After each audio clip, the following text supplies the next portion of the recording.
Olá, tudo bem? Hoje o tema que a gente vem conversar aqui é sobre o que esperar no atendimento odontológico na primeira consulta do bebê ou da criança, tá? Eu sempre gosto de frisar que nenhum ser humano é igual a ninguém, a gente foi feito único, né?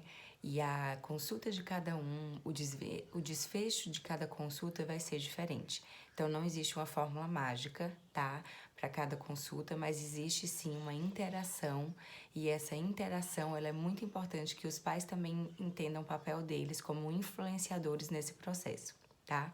O vínculo dentista odontopediatra vai ser tipo assim, estabelecido para o resto da vida. Agora, como esse vínculo vai ser estabelecido depende do meu papel como odontopediatra e da influência que os pais exercem sobre essa criança, tá bom?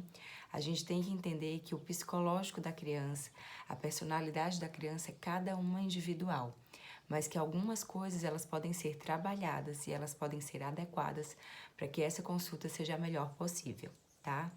Então eu peço muito para os pais para eles ficarem de olho com as palavras que estão saindo da boca deles, com relação às experiências que eles tiveram, ou em relação ao redor do que a criança está vivendo, às vezes uma experiência ruim que alguém da família teve, um trauma, uma queda, um canal, um implante.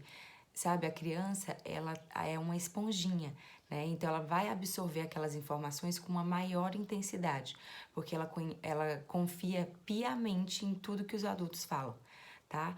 Então, nós que somos os adultos responsáveis, temos a responsabilidade de passar coisas boas para as crianças, tá? Se por algum acaso ela vier a ter uma experiência ruim de uma queda, né, que às vezes precisa de atendimento de urgência, alguma coisa, deixa ela viver essa experiência da forma dela, sem pré-julgamentos, sem preconceitos, sem rótulos, né? O que eu vejo muito às vezes no consultório é os pais rotulando as crianças. Isso é muito ruim, né? Porque a criança acredita no que a gente fala, então na hora que você coloca um rótulo nela, ela vai acreditar que ela é aquilo. Que a criança, se a criança é chata, se a criança é ruim, se a criança é mal comportada, por que a gente não muda essas palavras para umas palavras que realmente façam sentido para essa criança? Olha, ela é uma criança maravilhosa, ela é uma criança disposta a aprender, ela é uma criança muito sábia, muito esperta. Por que a gente não rotula com essas coisas boas? Por que vem primeiro essas palavras ruins na nossa boca, tá? Então, assim, se é para colocar rótulo, que seja rótulos bons, tá?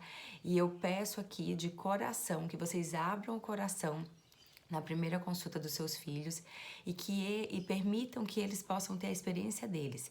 Porque a experiência deles e a experiência de cada um é de cada um e sempre vai ser diferente, tá? O odontopediatra ele tá aqui para facilitar o processo, para deixar o processo mais mágico, mais lúdico, mas desde que os pais permitam, tá? Outra dica que eu sempre dou é analise algumas coisas, eu falo 5 coisas que a gente tem que analisar com relação à primeira consulta. Primeira coisa, a criança se alimentou? Nunca leve a criança numa consulta sem ela ter se alimentado. Ela vai ficar enjoadinha porque ela tá com fome, tá?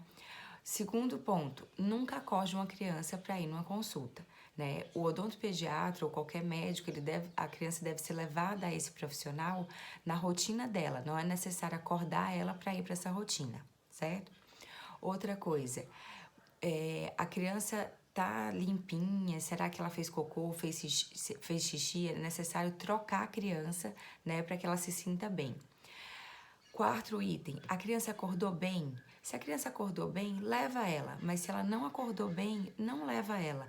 Nós adultos também temos dias que não acordamos bem e nem por isso somos pessoas ruins ou boas. Então, ela tem que estar na rotina dela e ela tem que estar de bem com a vida naquele dia para ir na consulta, tá? Quinta coisa, não leve uma criança para uma consulta que esteja com algum processo infeccioso ou febril ou indisposta por uma dor de barriga, alguma coisa. Ela precisa estar na rotina dela normal e ela precisa estar bem de saúde para ir na consulta. Tá bom?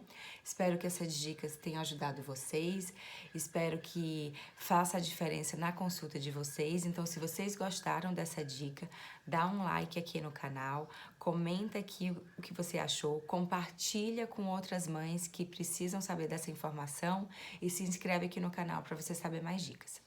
Um beijo, fica com Deus.